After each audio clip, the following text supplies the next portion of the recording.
Hey, happy Wednesday, everyone. I'm out here in our church's courtyard, beautiful courtyard.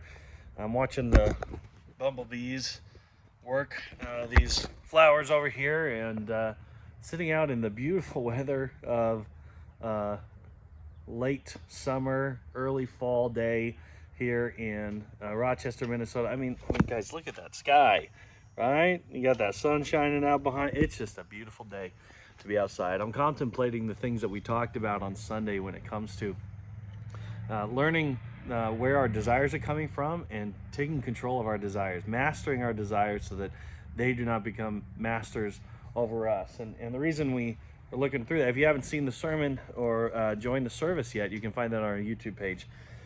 But it says here that each person is tempted when they are dragged away by their own evil desire and enticed. And after desire is conceived, it gives birth to sin.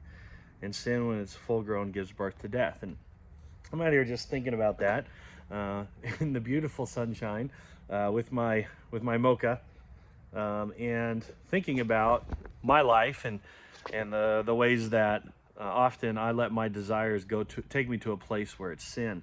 And on Sunday, some of you might remember me confessing. Well, we talked about a lot of different sins that we struggle with. One of mine being gluttony. You know, I often just eat too much, eat too expensively, eat too sweet, and try to fill myself with happiness by filling myself with food. And I'm sitting here and I'm drinking this mocha, right? And they're having a special. You know, if you go online and order online, you get like 25% off, and they have a new fall flavor, which is smoked black cherry white mocha. And guys, it's delicious. It's amazing. I went and picked it up, and I was like, well, it's 25% off. I might as well get the triple, right? And I get in the car. Lovely young lady comes out, gives me a mocha. Very friendly gal. And I drive away. It's a little too hot at first, but I sip on it. I'm like, whew, that is good. And I also notice, whew, that is sweet. But that's what makes it good, right? I mean, it's sweet, it's delicious. And but immediately I was hit upon, and I don't mind saying assaulted. If you want to know why I'm calling it assaulted, come next Sunday, we'll talk more about that. But I was assaulted in a good way by the Spirit. And he said, Jeff, buddy, we got to talk about this $5 drink that you just bought that's filled to the brim with sugar. It's like, dude, why are you getting that? Like, you don't need it. You know you've been trying to lose weight. You know that's just going to add on. You know that it's just not good for you. And then we think about what Dan said on Sunday. You know, we're supporting The Landing, which is a homeless organization in town. They're trying to get a building so they can continue to be a blessing. The building they're in is going to be gone soon. So they're looking to purchase. Today, in fact, I was talking with Dan today. That's happening today. They're working through that purchasing agreement. And Dan said, maybe you go online and just give a reoccurring donation, $5 a day. I mean, $5 a day, that'd be pretty cool, but $5 a month or something like that. And maybe 10, it's just a couple of lattes, right? And so I taken a drink of this wonderful, sweet drink. And then I read that verse, I'm like, but is this evil?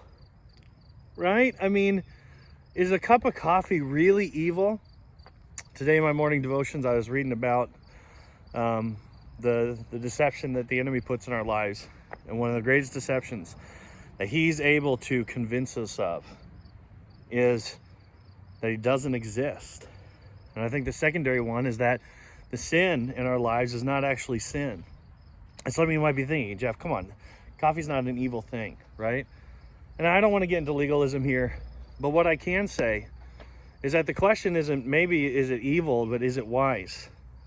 But even as I say that, I remember something that C.S. Lewis said. He said, there is no neutral territory in this world. There is what God has created and claimed, and then it is that same thing that he has made claim to, that the enemy is trying to take from him. There's no neutral territory here. So either everything is moving us closer to Jesus, or it's going to move us further away, which includes my mocha. This could have been $5 used to be a blessing to someone in need. Now, I can't take it back. They're not going to give me back my $5 for a mocha that's only, I think I polished off about a quarter of this. But what I can do is make a choice. I can make a choice. I make a choice that I don't need these things. That's just filling the gluttony inside of my heart. And it's definitely not pulling me closer to Jesus. What if instead I use that $5 to be a blessing in some other way? So here we go, guys. Ugh. Not today, Satan. Kind of hurts my heart a little bit throwing $5 away like that. But next time, maybe I'll remember. Maybe because of that pain, I'm feeling a little bit like, I just throw away money. Maybe that pain will stay with me enough, the wisdom, the wise pain, that I'll remember, you know what? The Landing could use it more. Love you guys. If you haven't seen this Sunday, go check it out. And we'd love to see you this Sunday. Find out what it means to be assaulted by the Holy Spirit in a good way and why we can use such strong language. All right, love you guys. See you next Sunday.